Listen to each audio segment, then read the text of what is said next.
तो बच्चों, math trick with सुमन में आपका स्वागत है। आज हम पढ़ेंगे क्लास 10 के चैप्टर जो थर्ड है उसकी एक्सरसाइज 3.2। इससे पहले हमने एक्सरसाइज 3.1 पढ़ी है और चैप्टर फर्स्ट और सेकंड पढ़ा है, जिसका लिंक आपको डिस्क्रिप्शन बॉक्स में मिल जाएगा और आप प्लेलिस्ट पे जाकर भी चेक कर सकते हो। तो देखिए, इसका एक्सरसाइज 3.2 है, इसका हम सेकंड क्वेश्चन पढ़ेंगे। इससे पहले हम फर्स्ट क्वेश्चन पिछली वीडियो में पढ़ चुके हैं। तो देखिए, 2x प्लस 3y बराबर 11 और 2x माइनस 4y बराबर -24 को हल कीजिए और इसमें m का मान याद कीजिए, जिसके लिए y बराबर mx प्लस 3 हो। इसमें हमें m का मान याद करना है और इन दोनों समीकरणों को हल करनी है। सबसे पहले तो हम इन दोनों समीकरणों को हल करके x और y का मान निकालेंगे और जो हमारे x और y का मान आएगा उसको हम इस वाले समीकरण में रख देंगे, जिससे हमें m की वैल्यू मिल जाएगी। अब x और y का जो हमें मान निकालना है वो हम कौन सी विधि से निकालेंगे? प्रतिस्थापन विधि, जो हमने क्वेश्चन 1 में पढ़ी है। प्रतिस्थापन विधि क्या होती है कि एक समीकरण से किसी एक x या y किसी एक की वैल्यू निकालना और दूसरी समीकरण में रखना। देखिए, दोबारा देख लेते हैं। 2x प्लस 3y बराबर 11, एक समीकरण ये दे रखी है। दूसरा 2x माइनस 4y बराबर -24, इसको हमने बोल दिया समीकरण 1, इसको बोल दिया समीकरण 2। यहां से हम हल कर रहे हैं। अब मैंने कहा प्रतिस्थापन विधि से, और प्रतिस्थापन में क्या होता है, कोई से भी एक समीकरण से आप x की वैल्यू निकाल लो या y की। तो इधर देखिए, समीकरण 1 से अगर मैं समीकरण 1 से इस 3y को 11 की तरफ भेज दूं, 2x 11, 3y को इधर भेजूंगी तो प्लस किस में बदल जाएगा? माइनस में। 3y हो गए, 2 कहाँ जाएगा? 11 माइनस 3y बटा 2 नीचे। x की वैल्यू आ गई। इस x की वैल्यू को देखिए, समीकरण 1 से निकाली है हमने x की वैल्यू, तो अब हम रखेंगे समीकरण 2 में। और अगर समीकरण 2 से निकालते तो रखते समीकरण 1 में, उल्टा करते हैं। 1 से निकालने पर 2 में रखते हैं और 2 से निकालने पर 1 में रखते हैं। देखिए, x की वैल्यू अब समीकरण 2 में रखने पर, देखो इसको मान लिया हमने समीकरण 3, तो हम लिख क्या बोल सकते हैं? समीकरण 3 को समीकरण 2 में रखने पर, समीकरण 1 में रखने पर, देखिए सॉरी, समीकरण 1 से हमने निकाला है, समीकरण 2 में रखने पर, 2 में देखिए 2 यहाँ पहले से ही है। x की जगह हमें क्या रखना है? 11 माइनस 3y बटा 2, ये निकाल, ये रख दिया हमने। 2 ऐसे कैसे रख दिया, x की जगह इसकी वैल्यू रख दी, -4y बराबर -24। ठीक है, सेम एज इट इज, वैसे के वैसे ही, जहां x था वहां 11 माइनस 3y बटा 2 रख दिया। 2 से 2 कट गए, एक ऊपर है एक नीचे है। फिर देखिए 11 माइनस 3y ये बचा, -4y बराबर -24, ये आ गए। इसके नेक्स्ट आगे यहाँ पर देखते हैं। अब देखिए 11, ये भी माइनस का और ये भी माइनस का। हमें पता है कि समान चिन्ह जो होते हैं वो जुड़ जाते हैं, तो समान चिन्ह है, एक जैसे चिन्ह हमेशा जुड़ते हैं। 3 और 4 कितने हो गए? 7। ऐसे नहीं है कि यहाँ प्लस का चिन्ह लगा दो, केवल संख्याएं जुड़ती है, चिन्ह वही रहेगा, बराबर -24। ठीक है, अब देखिए बाय वाले को यहीं रहने दूं, संख्या को इधर भेज दूंगी। -24 यहाँ पहले से ही है, यहाँ 11 प्लस का है तो इधर जाएगा तो किसका हो जाएगा? माइनस का। ये भी माइनस, ये भी माइनस, एक जैसे चिन्ह जुड़ते हैं तो 24 और 11 को जोड़ेंगे, 4 और 1 5, 2 और 1 3, वो भी माइनस के। माइनस से माइनस कट गया, y 7 कहाँ चला जाएगा? नीचे। 7 का पहाड़ा बोलेंगे, 7 पंजे 33, y की वैल्यू आ गई 5। अब y की वैल्यू 5 आ गई है, तो अब हम इसको किस में रख देंगे? समीकरण 3 में रख देंगे, जिससे हमारे पास क्या आ जाएगी? x की वैल्यू आ जाएगी। y बराबर 5 को समीकरण 3 में रखने पर, देखिए x ऐसे कैसे बराबर 11 माइनस 3, y की जगह क्या रख देंगे 5/2, x बराबर 11 माइनस 5 की 15/2, 11 माइनस 15, आगे छोटी संख्या है पीछे बड़ी संख्या है तो उल्टा घटाएंगे, 15 में से 11 गए तो 4, माइनस के इस बार उल्टा है ना, बड़ी वाली संख्या माइनस में सबसे पहले आगे होती है, बाद में छोटी वाली संख्या होती है, लेकिन इसमें उल्टा है, छोटी आगे है पीछे बड़ी है। और हम कैसे देखते हैं 11 है और 15, जो संख्या बड़ी है उसके आगे किसका चिन्ह है माइनस का, तो घटाने पर भी किसका आएगा माइनस का, 2 का भाग देंगे 2 2 4 माइनस x बराबर -2। देखिए y की वैल्यू 5 आ गई और x के बराबर -2 आ गया। देखिए हमारा क्वेश्चन क्या कह रहा है 2x + 3y बराबर 11 और 2x - 4y बराबर -24 को हल कीजिए। तो हल कर दिया हमने और हल करने पर y बराबर 5 आया और x बराबर -2 आया और उसमें m का मान याद कीजिए जिसके लिए y बराबर mx + 3 हो। अब देखिए हमें m का मान निकालना है, m का मान कैसे निकलेगा, y की जगह तो क्या रख देंगे 5, x की जगह क्या रख देंगे -2 और फिर हम m की वैल्यू निकाल लेंगे। देखिए आगे देखते हैं y बराबर mx + 3। अब हमें m की वैल्यू निकालनी है तो y हमारे पास आया 5 और x आया हमारे पास -2, y की जगह रख लो 5, m x की जगह रखना है -2 और +3, 5 m को 2 से गुणा करेंगे -2 से -2m +3।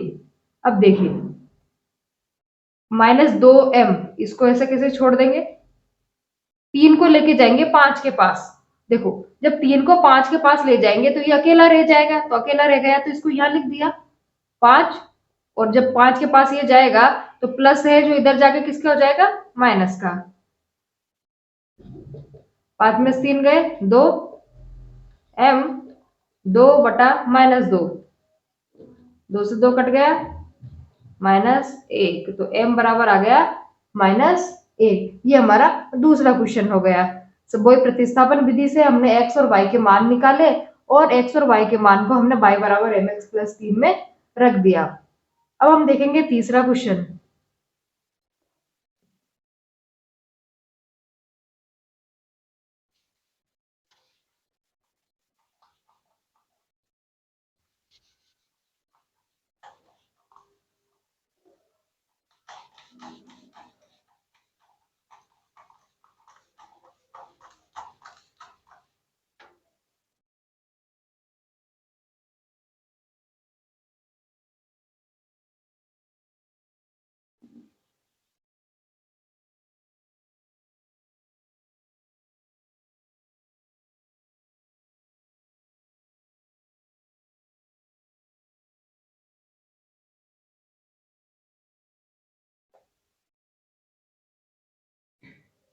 देखिए तीसरे का पहला क्वेश्चन, तीसरे में 6 क्वेश्चन है तो हम एक एक करके सबको हल करेंगे।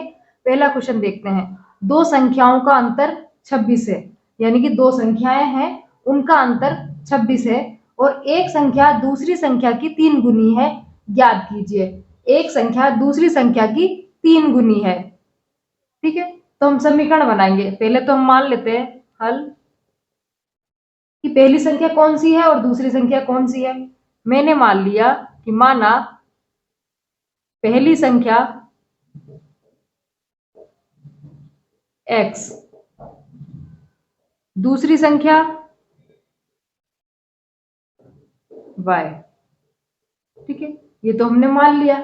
अब क्वेश्चन को देखते हैं, दो संख्याओं का अंतर 26 है, तो दो संख्या पहली और दूसरी ये रही है ना, प्रश्नानुसार, है ना, प्रश्नानुसार मतलब प्रश्न के अकॉर्डिंग। पहला समीकरण तो क्या बन जाएगा x - y बराबर 26। भाई अंतर हो गया ना 26 का, भाई कह रहा है दो संख्याओं का अंतर 26 है तो x - y बराबर 26। एक संख्या दूसरी संख्या की 3 गुनी है, एक संख्या यानी पहली संख्या x दूसरी संख्या क्या है y, उसकी 3 गुनी है तो 3 से गुणा कर देना है। देखिए अब इसको हम समीकरण 1 बोल देंगे, इसको हम समीकरण 2 बोल देंगे। x बराबर 3y, x किसके बराबर है 3y के, यानी अब अगर हम समीकरण 2 को यहां समीकरण 1 में रख दे, समीकरण 2 को समीकरण 1 में रखने पर, ठीक है। अब देखिए x बराबर 3y है, यानी कि मैं इस x की जगह अब क्या रख दूं 3y रख दूं, जहां जहां x है वहां x की जगह 3y रखेंगे। तो देखो पहले समीकरण में ये x की जगह 3y हो गया, माइनस y बराबर 26, 3y में से y गया तो 2y, फिर 3y है उसमें से 1y गया 2y, 26 बाय 2 नीचे आएगा, 2 का भाग देंगे 26 में, 2 एकम 2, 2 तिया 6, y बराबर आ गया 13। अब अगर y बराबर 13 आ गया तो इस y को मैं पहले में भी रख सकती हूँ और दूसरे में भी रख सकती हूँ, लेकिन हम इजी कौन सा दिख रहा है हमको, दूसरा वाला जो हमको इजी दिख रहा है हम उसी में ही रख देंगे। तो y का मान रख देंगे समीकरण 2 में। इधर देखिए y बराबर 13 को समीकरण 2 में रखने पर, देखिए समीकरण 2 में रखेंगे x बराबर 3 y की जगह हमें क्या रखना है 13, गुणा करेंगे 13 कम 13, 13 दो 26, 13 39, x की वैल्यू आ गई और y की वैल्यू आ गई। अतः पहली संख्या x मानी थी ना पहली संख्या, तो x की वैल्यू कितनी आई 39, दूसरी संख्या क्या मानी थी y और y की वैल्यू आई 13। हमें चेक करना है कि हमारा सवाल सही है या गलत है। तो देखिए पहला क्या बोला था उसने, दो संख्याओं का अंतर 26 है ना, तो इसको और इसको देखो घटा के देख लो, इनका अंतर 26 आ रहा है क्या, 9 में से 3 गए तो 6, 3 में से 1 गए तो 2, 26 आ रहा है, इसका मतलब हमारा सवाल सही है। इसके बाद हम देखेंगे इस तीसरे का ही दूसरा क्वेश्चन, नेक्स्ट देखते हैं।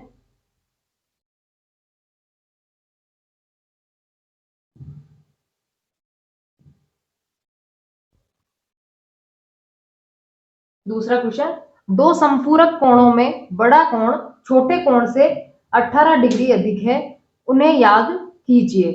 पहले तो हमें यही पता होना चाहिए कि संपूरक कोण होता कितने का है। ऐसे दो कोण जिनका योग अगर 180 डिग्री हो रहा है तो उन्हें हम संपूरक कोण कहते हैं। देखो हल, माना बड़ा कोण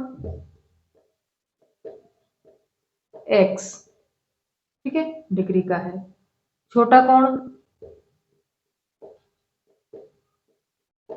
y डिग्री का है, ठीक है। प्रश्नानुसार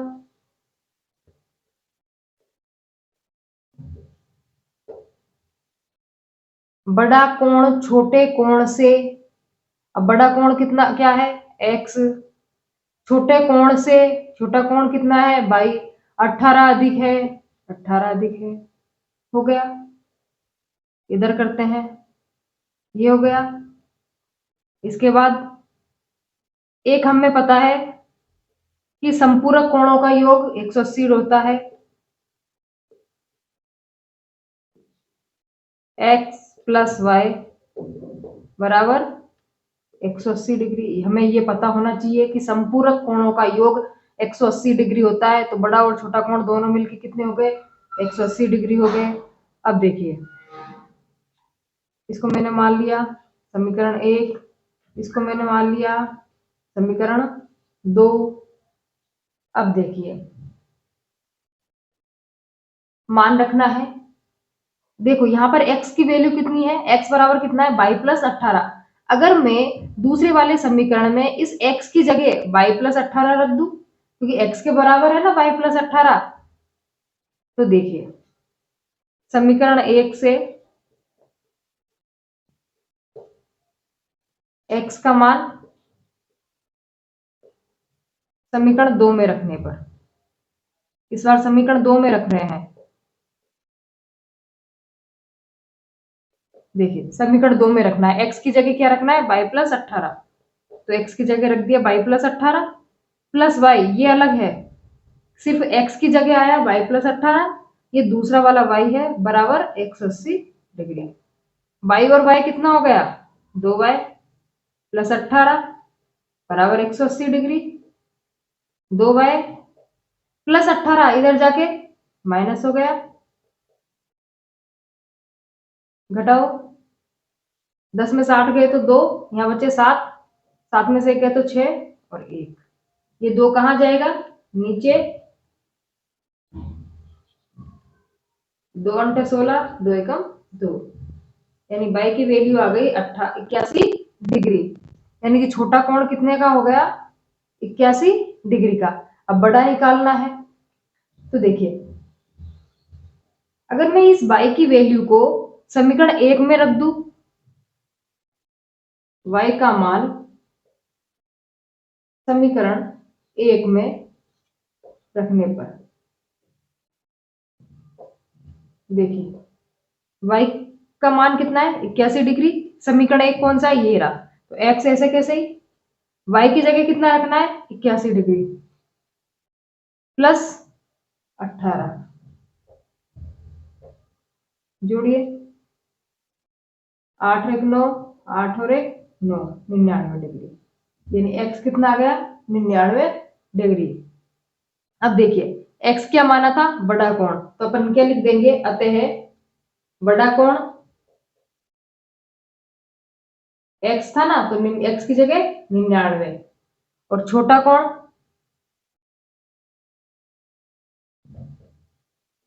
छोटा कोण कितना था y, और y की वैल्यू है 81 डिग्री। अब हमें देखना है कि ये सवाल हमारा सही है या नहीं है। तो देखिए पहले तो ये देख लीजिए कि बड़ा वाला कोण छोटे वाले से 18 अधिक है, तो देखिए ये 18 अधिक है क्या, 81 में 18 जोड़ लो, 99 आ रहा है, तो ऐसे हो गया।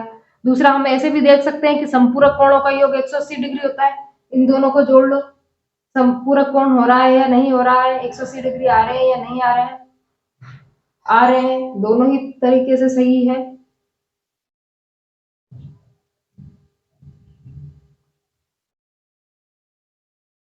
अब करेंगे तीसरा क्वेश्चन।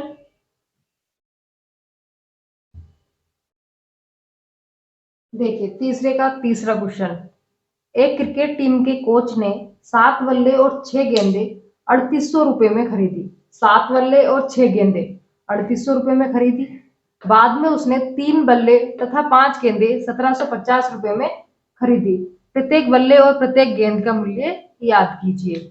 हल करते हैं, पहले तो हम मान लेते हैं, माना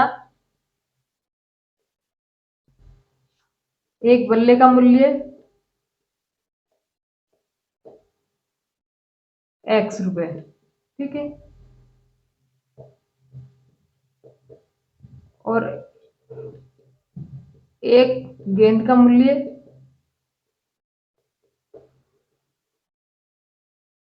₹12। देखिए ये तो एक बल्ले का मूल्य है और एक गेंद का मूल्य है। यहां से देखिए प्रश्न में, प्रश्नानुसार इसके मतलब है प्रश्न के हिसाब से जो हम लिखेंगे, एक बल्ले का मूल्य x है तो 7 बल्ले का मूल्य 7x, ठीक है, और 6 गेंद, एक गेंद का मूल्य y है तो 6 गेंद का मूल्य 6y, दोनों कितने की आई, 3800 रुपए की, ठीक है, एक समीकरण ये बन गया। आगे देखिए, बाद में उसने 3 बल्ले, एक बल्ला कितने का, x का। अब दूसरा समीकरण देखते हैं, 3 बल्ले, अब एक बल्ले का मूल्य x है तो 3 का 3x हो गया, प्लस 5 गेंदे 5y हो गए, बराबर 1750, ये हो गया हमारा समीकरण 2। अब देखिए किसी एक समीकरण से x या वैल्यू y की वैल्यू निकालेंगे और समीकरण 2 में रखेंगे, तो हम समीकरण 1 से निकाल लेते हैं। देखो समीकरण 1 से क्या कर रहे हैं, 1 से 7x को ऐसे कैसे रहने देंगे, 6y इधर भेज देते हैं, 3800 माइनस 6y, ठीक है, एक्स, 7 कहाँ चला जाएगा, नीचे बटे में। ठीक है, ये एक्स की वैल्यू आ गई। अब हमने किससे निकाला है, या समीकरण 1 से या समीकरण 2 से? समीकरण 1 से निकाला है और रखेंगे किसमें, समीकरण 2 में। देखिए एक्स का मान समीकरण 2 में रखने पर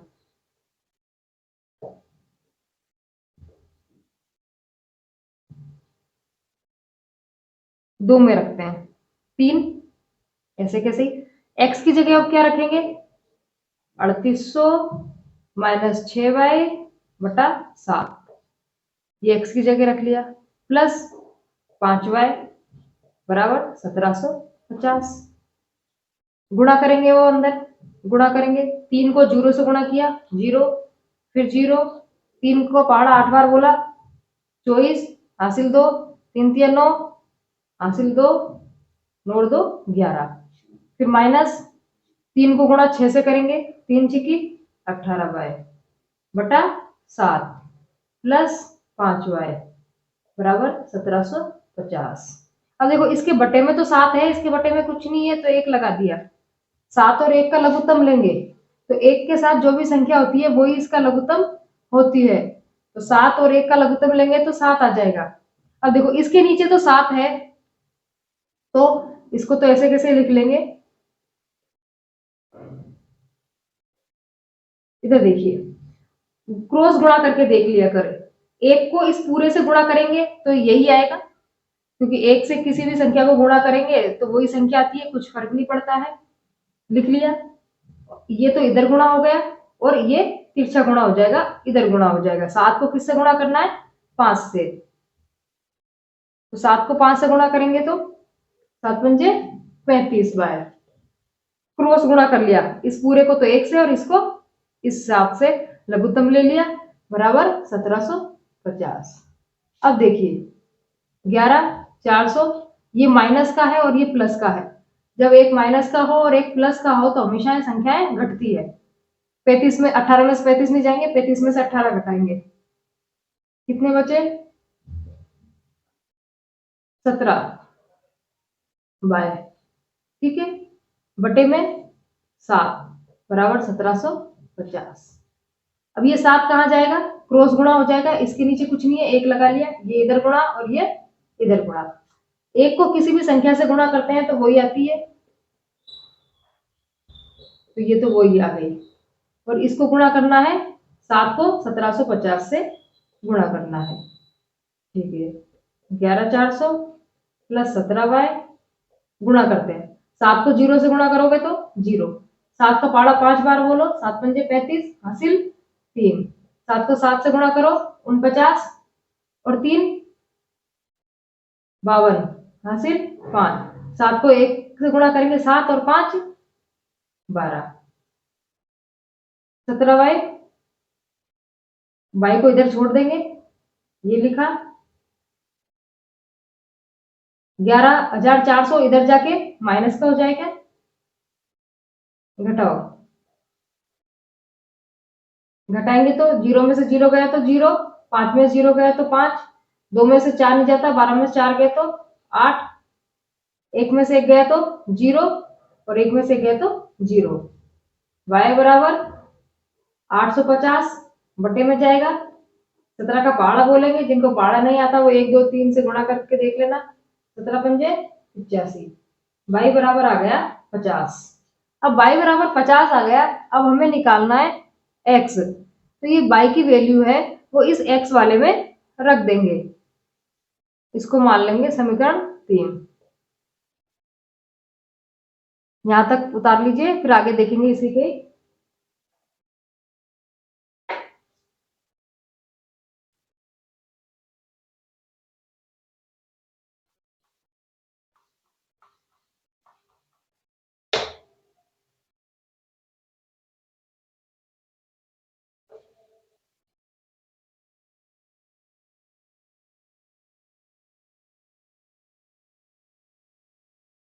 देखिए y का मान समीकरण 3 में रखने पर इसी के आगे ही करना है, समीकरण 3 ये रही, और इसमें y की जगह अब इस क्या रख देंगे 50। तो देखिए x बराबर 3800 माइनस 6, y की जगह 50/7, 3800 माइनस 6 को गुणा करो 50 से, 300/7। अब इसको मिटा देते हैं, इससे काम हो गया। इसी के आगे करना है, मेरे जगह नहीं है, आप इसी के नीचे करना है। ये जो सॉल्यूशन कर रहे हैं, घटाएंगे 3800 में से 300 के चले जाएंगे तो 3300/7, x बराबर 500, 7 पंजे 35, 2 जीरो, x बराबर 500 आ गया और y बराबर 50 आया। देखिए अतः x किसकी का माना था अपन ने, बल्ले का माना था, अतः एक बल्ले का मूल्य 500 रुपए, एक गेंद का मूल्य y माना था और y की वैल्यू आई है 50 रुपए। ठीक है, तो ये तीसरा क्वेश्चन हुआ। आज के लिए इतना ही, आगे के इसके 4th, 5th और 6th क्वेश्चन है वो नेक्स्ट वीडियो में करेंगे। Thank you. चैनल को सब्सक्राइब कीजिए, वीडियो को लाइक कीजिए, शेयर कीजिए, और आगे आने वाली वीडियो के लिए आप बेल आइकन पर प्रेस कीजिए जिससे आगे आपको नोटिफिकेशन मिल सके। Thank you.